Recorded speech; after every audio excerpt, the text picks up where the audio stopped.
qëre, në momentin që ne po flasim vazhdimisht që nuk ka VIP tamam, realisht vedate edhe disa persona tjerë e kanë di veten, do me thonë pa konkurencë, edhe aju hi me që ato që 100% ko me fitu edhe kush nuk i don paret.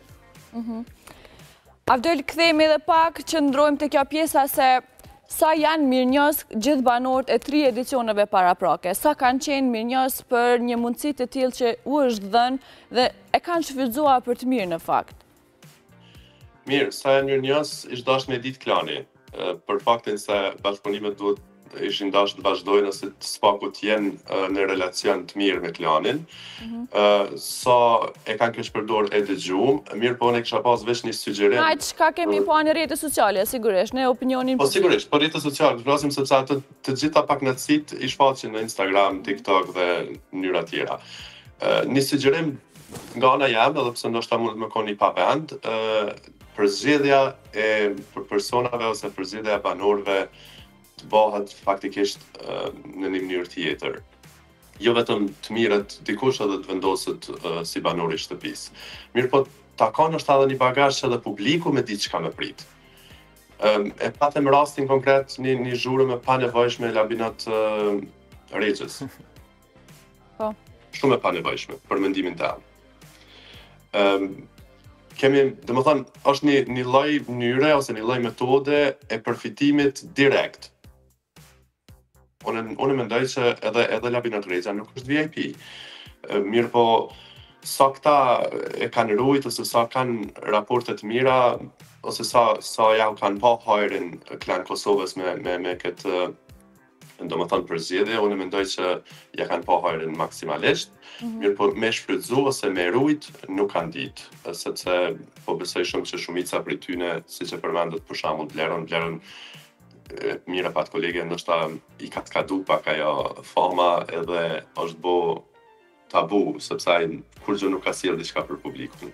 Jashtë disa këngë ndryshme të cilat ndoshta më kollë janë shumë. Bileq të kisha dashur me ndërhy pak për shta këngëtarë që kanë qenë në kulmin e karrierës në kohën më përpara. Shumë ju kisha thonë, ma mirë me nej që ato, se sa me tentu me u rikthy, se s'ka me pas njëjtën... U rikthy me zarë. Po, me çka do, se s'ka me pas njëjtën famë, për shkak që... Nashta pak keq me thonë, po kri populli Kosovës që ka nis pak me u civilizu ma shumë, sa të shenjiri, dësene tani nuk i dokin interesant, se çka kena ngu ma heret, ose me që na u ka kish ma heret tash...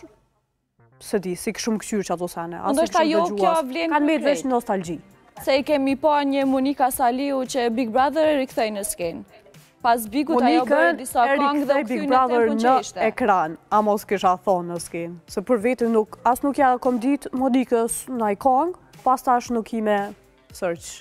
Nëse ti e gjeneratë me ere, se Monika ka qenë shumë ma herët në skenë, po tash, do me thënë, këngëtarët e reja po triumfojnë ma shumë edhe kanë betë pak anash edhe është mundu që me rikthy vetën skenë, po... Edhe Bleru i takon që asaj periudhe, po menoj, të Monikës, po këngët e Blerë, ma shumë dina këngët Blerë ose të Monikës. Monika nështë a njohëm edhe si vajza e bokserit. Se kanë qenë skandale, Blerë ka shfrytzu rastin në atë kohën kur ka qenë divorci i ti edhe vazhdimisht i ka qitë këngë që na e kina marrë edhe për zemër, kina thonë që ka ja qetë këngë të vetës edhe kina vujt bashkarisht me ta edhe ka shfrytzu që atë periudhë, po sot ku është? Mirë, a pëndë dërhy diçka? Po, Avdel. Përzgjedhja, kur thash më herët të bëhet një kujdes i veçantë për përzgjedhjen e banorëve, po du ta aludoj te një person për shembull, tek